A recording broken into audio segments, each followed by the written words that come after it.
Ready, set, go! Today we'll be reading a Robert Munsch book called Playhouse. And we'll be making this goalpost craft. Today we're going to be reading a book out of the Much, Much More Munch, published by Scholastic Canada. The book is called Playhouse. It's written by Robert Munsch and illustrated by Michael Marchenko. Playhouse. One day, Renee went to her father and said, "Please make me a playhouse. Our farm is way out in the middle of the woods, and I have nobody to play with except for my little brothers. I need a playhouse." "Good idea," said Renee's father, and he made her a wonderful playhouse. It had real windows and a slide and a ladder and an upstairs and a downstairs.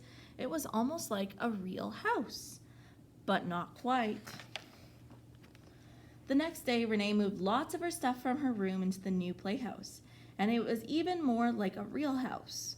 Then she drew fish all over the walls of the playhouse, just like the ones on the walls of her real bedroom. Renee was happy for a whole week. Then she went to her mother and said, "Is this a city playhouse or a farm playhouse?" "Well, Renee," said her mother, "we live on a farm, so this must be a farm playhouse." "Good," said Renee. "If this is a farm playhouse, it needs a play barn." "A play what?" said her mother. "A play barn," said Renee. "I've never heard of a play barn," said Renee's mother, but she was such a nice mother that she built Renee a play barn. It took her 2 whole weeks. Renee moved some hay and some chickens from the real barn into her play barn, and it was almost like she had a real barn, but not quite. Then Renee went on to her father and said, "I need a play cow." "A play what?" said her father. "A play cow," said Renee. "A farm playhouse needs a play barn, needs a play cow." "I can't build a play cow," said Renee's father, "and the play barn is not big enough for a real cow." "No problem," said Renee. "How about you give me a goat and paint it so it looks like a cow, and then we will have a play cow." So Renee's father got her a goat and painted it so it looked like a cow. Renee put her play cow, which was really a goat, in the play barn, and she felt like she had a farm of her own, but not quite. Then Renee went to her father and said, "My play farm is out in the middle of the woods, just like our real farm. So it needs a tractor and the bulldozer and the tree snipper and the log chopper. Why don't you just park them by my playhouse? Then you will not have to make me anything new." So her father parked the tractor and the bulldozer and the tree snipper and the log chopper beside the playhouse. And Renee played quite nicely for a whole month. Then Renee went to her mother and said, "A farm playhouse needs a play barn, needs a play cow, needs a play tractor, needs a play mommy and a play daddy." "A play who and a play what?" said her mother. "A play mommy and a play daddy," said Renee. "No," said Renee's mother. "You already have a real mommy and a real daddy. You don't need a play mommy and a play daddy." "The real ones are too bossy," said Renee. "Ha," said her mother. "I'm not going to make you a play mommy and a play daddy." So Renee cut out a cardboard play mommy and a cardboard play daddy and stuck them on the side of her playhouse. And while she was at it, she made 2 play brothers.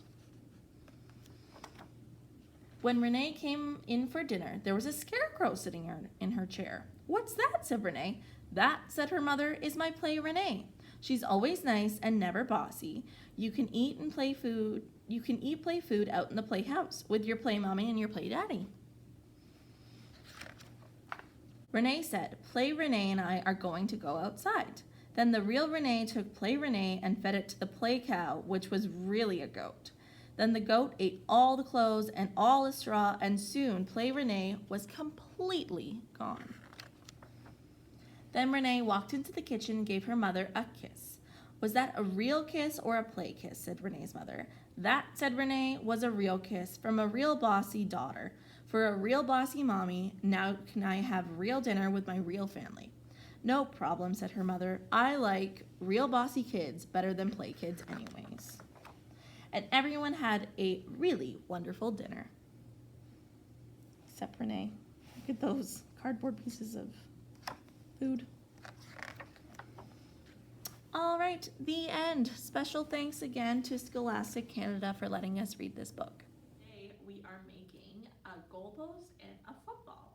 So let's dive into the craft. For this craft, we will need brown construction paper, white construction paper, a hot glue gun with some extra glue, a cotton ball, scissors, a marker, 4 or 5 popsicle sticks. One is bigger than the other 4. So first we're going to start by coloring in the popsicle sticks. You can choose whatever color you would like.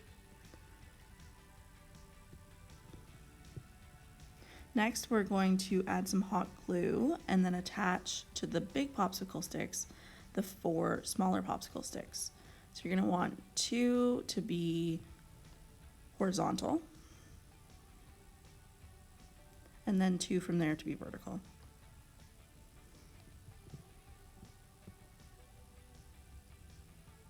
And wait until that dries, and then you have your goalpost.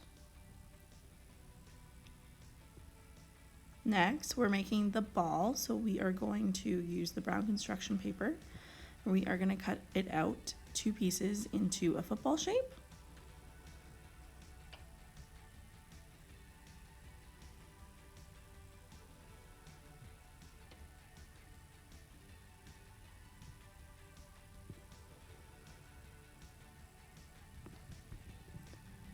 Alright, so then we'll have 2 pieces so that we can make it 3D, and then we're going to use the white construction paper and make the grip.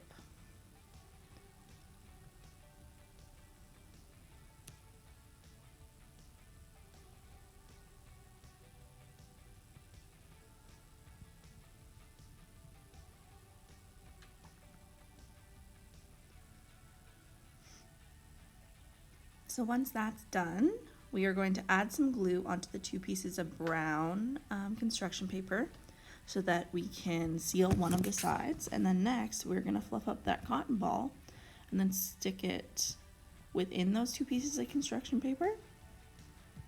And then add the hot glue on the other side to seal it and make a 3D ball.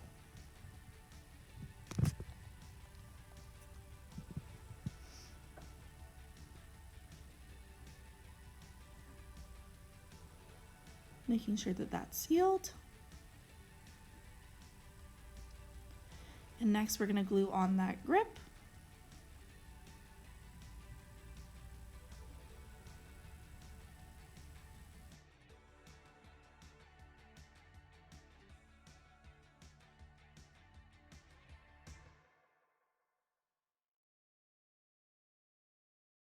Okay, you guys, we're all done today. So these are our football posts.